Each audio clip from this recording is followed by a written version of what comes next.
La sortie de Laurent Gbagbo ce samedi, quel est l'enjeu? Quel enjeu? Et quelle pièce Laurent Gbagbo va déplacer? Pour celles et ceux qui nous suivent, nous avions déjà comparé la vie politique ivoirienne à un échiquier où il y a deux joueurs, Laurent Gbagbo et Alassane Ouattara. Et j'avais dit à cette époque-là que Tidjane Thiam n'est pas encore un joueur. Tidjane Thiam ne deviendra joueur que si Alassane Ouattara, donc je dirais si et seulement si Alassane Ouattara n'est pas candidat. C'est pourquoi le pire adversaire de Laurent Gbagbo, c'est pas Alassane Ouattara, c'est Tidjane Thiam. Et Tidjane Thiam a tout intérêt à ce qu'Alassane Ouattara ne soit pas candidat. Le PDCI a plus intérêt que le PPACI à ce qu'Alassane Ouattara ne soit pas candidat, ce qui ferait du coup de Tidjane Thiam est le nouveau joueur qui sera le prochain adversaire de Laurent Gbagbo. C'est pourquoi dans les 48 lois du pouvoir, on vous dit gardez-vous de vos ennemis, méfiez-vous de vos ennemis. C'est Voltaire qui a cette formule-là. Mon Dieu, protège-moi de mes amis. Quant à mes ennemis, je m'en charge. Donc actuellement, le pire adversaire, c'est l'ami d'aujourd'hui de Laurent Gbagbo, c'est Tidjane Thiam. Donc Tidjane Thiam a plus intérêt à ce que justement Alassane Ouattara ne soit pas candidat, donc il ne fasse pas un quatrième mandat. C'est comme ça qu'il deviendra justement un joueur. Donc pour la sortie du plus grand, c'est comme la vie politique ivoirienne est un échiquier, je vais profiter en même temps pour vous présenter notre méthode de travail et comment nous avons pu voir que la vie politique ivoirienne est un échiquier et comment nous arrivons à pouvoir anticiper ce qui va se passer justement par cette capacité de modélisation justement en appliquant ce qu'on appelle la démarche mathématique telle que l'avait défini Pierre Cartier dans un article passionnant que j'avais lu, justement à une démarche de Balzac qu'on appelle l'art de la compression, ce qui nous permet justement d'obtenir un haut niveau de modélisation des événements qui se passent dans la Côte d'Ivoire, au niveau même de ce qu'on appelle l'algorithme justement, ce qui nous permet de voir quelles sont les pièces qui déplacent chacun des joueurs en place. La sortie du ministre de l'Intérieur d'Alassane Ouattara, lorsqu'il y a eu les bus caillassés et la voiture de police caillassée à Yopougon, c'était une pièce d'Alassane Ouattara. La sortie du procureur récemment après la marche, c'était une pièce d'Alassane Ouattara. Donc l'enjeu pour nous, c'est de savoir quelle pièce Laurent Gbagbo va déplacer. Et pourquoi il doit déplacer cette pièce-là, justement?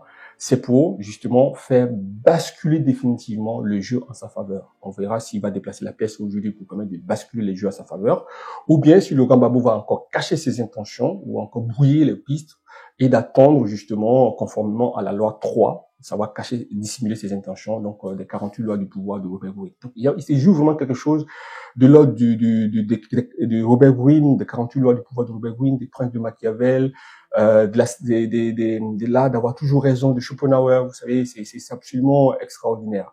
Et c'est ce qui fait que la vie politique ivoirienne est très passionnante pour moi qui ai un esprit balzacien et qui porte pas de jugement, et je n'ai pas besoin de porter des jugements. Je regarde les choses avec beaucoup de jouissance parce que justement c'est très intéressant pour un esprit. Mais bien évidemment c'est très difficile pour les Ivoiriens et une compétition bien évidemment. Mais pour l'esprit balzacien, pour nous c'est vraiment jouissif. Donc c'est l'enjeu qui est là. Quelle pièce Laurent Gbagbo va déplacer pour basculer définitivement le jeu en sa faveur? Mais quand je dis basculer le jeu en sa faveur, qu'est-ce que ça signifie? Je vais vous répondre. Je vais répondre à cela tout à l'heure. Mais avant, il faudrait que je vous explique justement comment nous travaillons en Nipon. Vous savez, il y a une phrase d'Isaac Newton que j'aime bien. Isaac Newton disait en son temps que lui, son génie, ou du moins une grande part de son génie tient de sa capacité justement à exploiter les œuvres des grands savants d'autrefois, c'est-à-dire de l'Antiquité, du Moyen-Âge et de la Renaissance. Et donc c'est pour cela qu'il dit, il a une expression que j'aime bien, c'est monter sur les épaules des géants. C'est-à-dire que, par exemple, pour celles et ceux qui ont lu Shakespeare comme moi, parce que Shakespeare, c'est l'un de mes maîtres à penser en politique. Les œuvres de Shakespeare, ce sont des œuvres les plus politiques que je connaisse. Mais quand vous regardez les œuvres de Shakespeare, vous lisez les vies parallèles de Plutarque, vous allez voir que des intrigues entières, des personnages et même des situations, Shakespeare est allé les chercher directement chez Plutarque. Vous voyez? Mais cette capacité que vous avez d'employer justement ou de monter sur les épaules des géants vous permet d'avoir une vision beaucoup plus large. C'est clair que si vous montez sur les épaules d'un nain, vous ne pourrez pas voir plus loin et plus haut. Mais si vous montez sur les épaules d'un géant, vous avez une vision plus large du landscape, une vision panoramique du landscape, un peu comme l'aigle qui vole au-dessus. Et puis vous avez une vision lointaine, justement, ce qui vous permet justement d'anticiper, de voir plus loin et de voir ce qui arrive avant que ça n'arrive en fait. C'est ça qui est très intéressant. Et justement, en montant sur les épaules des géants, notamment, nous avons pu comprendre qu'est-ce que nous pouvons construire comme mathématiques, comme méthode justement de travail, justement, qui nous permet justement de réduire la vie politique ivoirienne à ce que j'appelle un échiquier. Donc, d'abord, nous avons employé une méthode de Balzac qui a été très bien décrite par Stefan Zweig dans 3 mètres, très beau livre d'ailleurs, où il explique que Balzac, tout son génie, c'est de comprimer les événements, c'est donc de ramener tout l'infini à la mesure du fini. Donc, quand nous prenons les événements ivoiriens, nous allons les regrouper selon des principes auxquels chacun obéit. Donc, parfois, un détail isolé n'a pas la même valeur que lorsque vous les mettez ensemble. Et tant et si bien que certains détails qui n'ont pas de lien ensemble, et si vous les réunissez, vous voyez qu'ils obéissent au même principe. Donc, vous les réunissez, et puis du coup, ça vous permet d'avoir une loi une loi à laquelle obéissent ces événements-là, et vous les comprenez, et là, vous arrivez à un niveau de modélisation. C'est là qu'on va faire appel à la démarche mathématique, un peu comme le fait la biologie actuelle, en fait. Donc, à notre connaissance actuelle de la vie, la biologie recherche la démarche mathématique, parce que la démarche mathématique permet ce qu'on appelle la recherche des invariants, ce qui permet justement d'arriver à un niveau de modélisation ou d'algorithme, justement, qui fait qu'on peut prévoir, anticiper, et puis on peut même expliquer certains phénomènes, justement. Donc, nous, on va adopter justement cette démarche mathématique-là, qui consiste dans la recherche des invariants, justement, dans ce qui se passe en Côte d'Ivoire, et ajouter à l'art de la compréhension de Balzac, on en arrive à l'idée simplement que ce qui se passe en Côte d'Ivoire, ça ressemble justement à ce qu'on appelle un échiquier. Et c'est comme ça qu'on sait que samedi, Laurent Gbagbo doit déplacer des pièces. On sait que Alassane Ouattara a déjà déplacé sa reine, justement par rapport aux événements qu'on a vécus.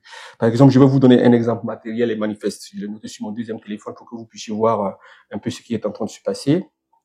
Se comprendre. Si vous prenez les événements du 1er au 2 août, à Yopougon, quand les bus ont été cassés, suivi de l'arrestation des ministres et de l'ambassadeur Aboubacar Touré, suivi de l'arrestation de la suppléante de Michel Babo, tout ça, et suivi de la sortie du ministre de l'Intérieur à la télévision. Ensuite, vous avez la sortie du procureur récemment.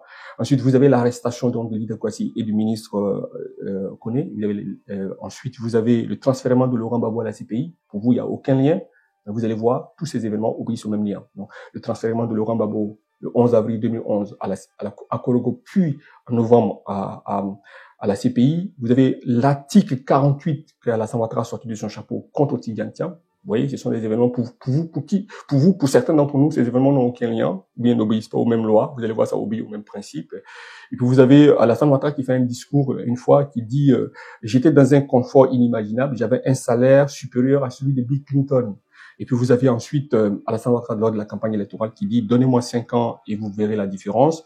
Et puis un jour en France, il avait été interpellé par rapport à son 3e mandat. Et puis vous dit « En France, vous aviez combien de mandats avant ?» Aux États-Unis, avant que Roosevelt ne change la Constitution, on faisait combien de mandats? Voilà, puis il y a ça. Et puis vous avez « Je frapperai ce pouvoir et il tombera ». Et puis vous avez la condamnation de Laurent Gbagbo à une peine principale, réclusion criminel à 20 ans, et puis une peine accessoire, et il supprime la peine principale, et il laisse la peine accessoire, ce qui est une absurdité totale. Mais c'est fait sciemment, à obéir à la même loi, et puis vous avez Guillaume Soro qui fait cette confession-là, en disant que lui, il avait passé un deal avec Alassane Ouattara, alors qu'il était censé être un premier ministre neutre, et ce deal-là faisait que lui devait être le premier ministre pendant 5 ans d'Alassane Ouattara, et justement, après le poste de vice-président du RDR a été créé pour lui, justement. Donc, quand vous regardez tout ça, on en arrive à quel résultat, ces amis? Il y a une constante, ces événements obéissent à la même loi. Alassane Ouattara, il a toujours voulu que les gens viennent sur son propre terrain. Donc, par exemple, je donne un exemple très simple. En arrêtant la suppléante de Michel Babo, en arrêtant le ministre Lida Kwasi, en arrêtant l'ambassadeur Aboubacar Touré, Aboubacar Koné, je crois, il veut que le PPACI se focalise à dénoncer tout ça, à waste son énergie, à gaspiller son énergie, si vous voulez, à rester là-dessus. Et du coup, le PPACI reste sur le terrain qu'Alassane Ouattara veut. Quand il fait sortir son ministre de l'Intérieur et quand il fait sortir le procureur, il veut que le PPACI reste focus sur ça. Et du coup, le PPACI reste sur son terrain. Donc, du coup, le PPACI va oublier ce qu'il a mis en jeu depuis que Laurent Gbagbo est sorti à Port-Boué. C'est pas de 4 mandats. Donc, il veut noyer ces discours-là, pas de 4 mandats, qui va prendre de l'ampleur. Et à partir de ce moment-là, contraindre le PPACI à aller sur ce terrain. Il a fait ça pendant 10 ans, quand il a financé la rébellion, justement, qu'on a vu de l'autre côté.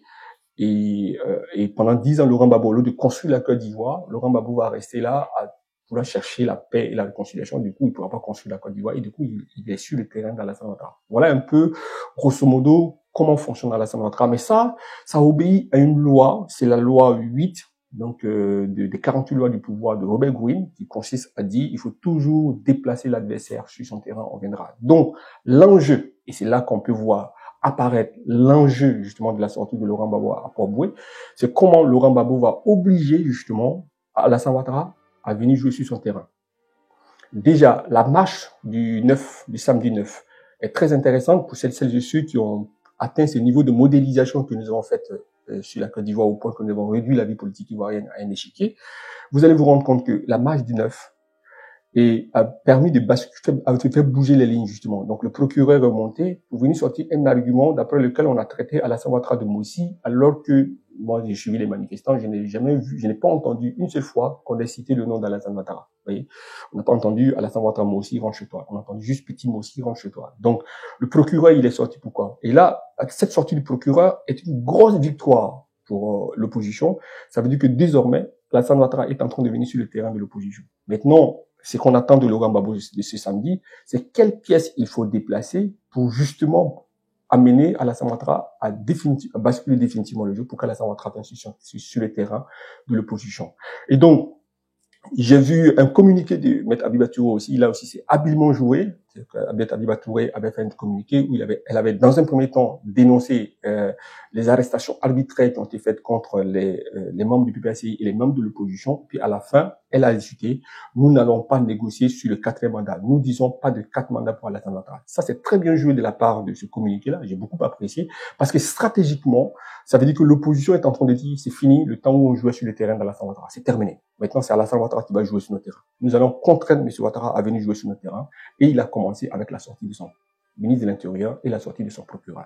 Sur ce coup-là, c'est très bien managé maintenant. Mais, pour être tout à fait honnête, le jeu est encore équilibré parce que justement, la presse proche à Alassane Ouattara n'a pas encore commencé à mettre ça sur la table, sur le débat public, à savoir est-ce que oui ou non il faut discuter de 4e mandat. Donc la sortie de Laurent Gbagbo devait nous permettre samedi de voir quelles pièces, parce qu'il y a des pièces maîtresses que Laurent Gbagbo peut déplacer. Gbagbo n'a pas encore déplacé, il a déplacé son fou, mais il n'a pas encore déplacé sa tour, il n'a pas encore déplacé sa reine, il a déplacé un cavalier, c'était la marche du 9. Donc on verra justement quelles pièces Laurent Gbagbo va déplacer qui permettra justement de faire basculer définitivement le truc à sa faveur. Mais ça devient très intéressant. Ça veut dire quoi? Avant de venir un peu à la pièce que Laurent Gbagbo va déplacer et justement avant de venir comprendre l'enjeu de la sortie de Laurent Gbagbo, permettez-moi de faire ressortir ici une des grandes qualités de Laurent Gbagbo qu'on nous aussi on a remarqué dans une constante. Et cette grande qualité, c'est la capacité à se faire des ennemis. Il faut savoir se faire des ennemis. Quand vous n'avez pas des ennemis, créez-le. Et vous vous souvenez, il y a un moment, avec Robert Gueye, Laurent Gbagbo était sorti, il a dit notre prochain adversaire, c'est pas Alassane Ouattara, c'est pas Bédié, c'est le général Robert Gueye. De là, il dit au général Robert Gueye, c'est celui que nous allons combattre maintenant. Il est toujours important, quand vous êtes dans un schéma concurrentiel, de vous faire un ennemi. Parce que d'abord, ça c'est Machiavel qui le conseille. Machiavel conseille de toujours avoir un ennemi. Si vous n'en avez pas, faites-vous un ennemi. Pourquoi? Parce que votre ennemi vous challenge. Votre ennemi est votre meilleur allié. Donc, créez-vous un ennemi, mais pas n'importe quel ennemi. On ne marche pas si n'importe qui. Choisissez votre ennemi vous-même, consciemment. Ne provoquez pas de façon distraite un ennemi. Choisissez votre ennemi. Fixez-le. Dites-lui que vous allez le combattre. Ça, c'est ce que Laurent Gbagbo a fait, justement, avec Robert Gueye. Il a fait ça encore une fois lorsqu'il a dit l'article 35 a été fait contre Alassane Ouattara. En le disant, il crée un ennemi. Il dit à Alassane Ouattara, nous savons que toi, tu es pas ivoirien, et on doute de ta nationalité, et que justement on le sait, mais moi je vais te le dire, en le faisant, il crée son ennemi là, et justement il va créer une forme il va s'adresser à quelque chose qui fait justement les hommes du pouvoir. Quand vous parlez aux esprits, quand vous parlez à un peuple, il faut pas seulement parler à son esprit, il faut parler aussi à son cœur et à son esprit. Il faut jamais, c'est ce qu'on appelle le logos, et le logos et le pathos. Il faut parler à son cœur, le pathos, il faut parler à son esprit, le logos. Et justement, en disant comme ça, il crée un ennemi, et ça c'est stratégiquement c'est beau, mais moralement, c'est pas bien. Mais on n'est pas dans la morale ici en politique. On ne juge pas les choses du point de vue moral ici.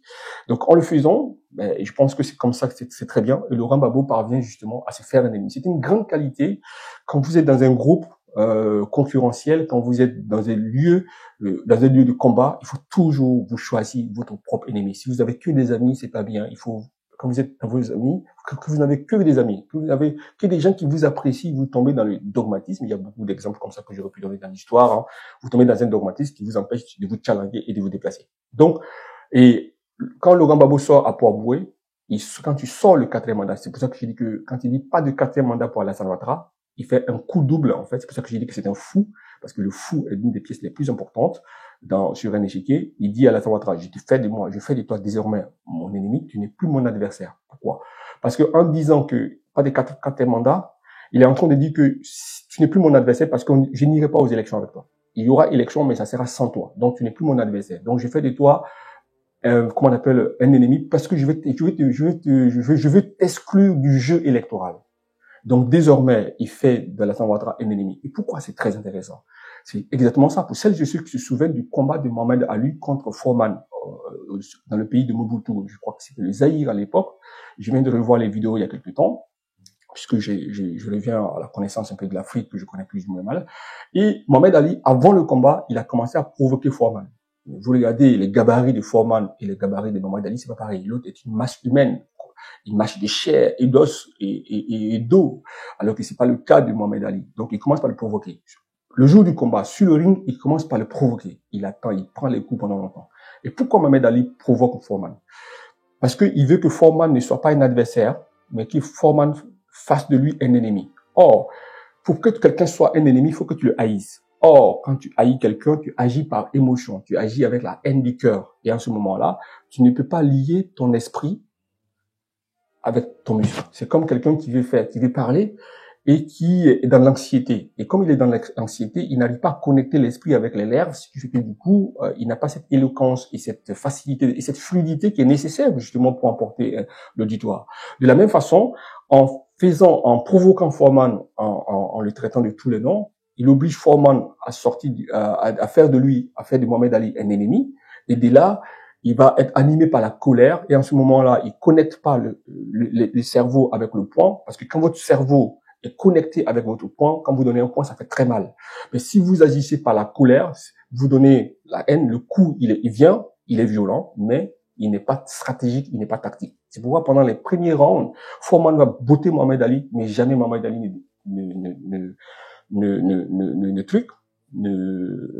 faiblit. Et puis en plus, ce qui est beau dans ce combat-là, c'est que à la fin, quand vous frappez avec la haine, vous vous épuisez vite, puisque la haine demande beaucoup d'énergie. Or, quand vous frappez avec l'esprit, vous faites des économies d'énergie. C'est ça qui est absolument extraordinaire. C'est tellement génial de la part de Mohamed Ali. J'ai revu ce combat, mais Mohamed Ali, c'est un génie. J'ai revu ce combat pendant longtemps, plusieurs fois quand j'étais beaucoup plus jeune, parce que, comme je vous l'ai dit, moi, je suis un esprit balsacien et je suis mu par le désir de comprendre. C'est ça qui m'obsède. Je veux comprendre. Même si ce n'est pas compréhensible, je veux comprendre. Donc, j'essaie ce souci de repousser l'irrationnel et de rationaliser même parfois ce qui est irrationnel.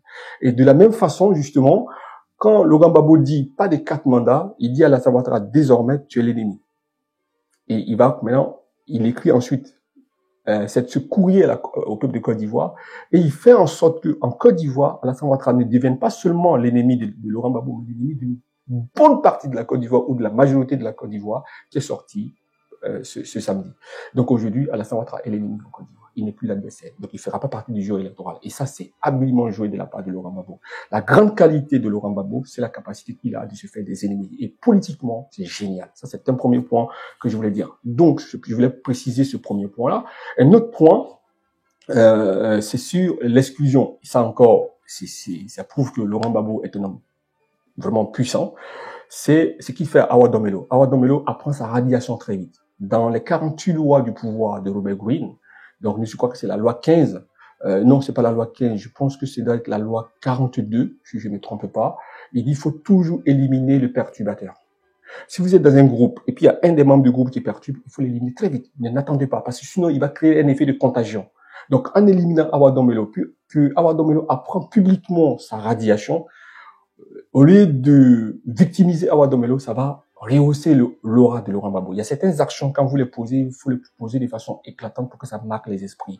C'est le cas du roi de France, Philippe le Bel, ce qu'on appelle le complot des Templiers, où il va arrêter les Templiers un vendredi 13. Oui. Il les arrête de façon spectaculaire pour que ça marque les esprits, justement. Et justement, la radiation de Awa Domelo, qui a été malheureusement jouée publiquement à la télévision a participé, pour moi, d'accentuer justement l'aura de Laurent Gbagbo et non de Awa Dombello. Et ça, pour moi, c'est absolument original. Ça aussi, c'est une qualité des gens qui sont puissants. C'est pour ça, justement, lui, il avait une façon de définir, lui, il avait dans l'intimité spirituelle, il a une façon de définir ce qu'on appelle l'esprit puissant. Il dit donc, un esprit puissant, c'est pas celui qui veut qu'on lui obéisse, en fait. Non. C'est quelqu'un qui qui est un foyer de lumière, un foyer ardent de lumière ou de force, ou de puissance, ou de liberté, et il veut allumer ce même foyer-là dans les autres, justement. Et là, l'une des grandes forces de Laurent Gbagbo, ce qui en fait un esprit puissant, c'est que il parvient à créer un élan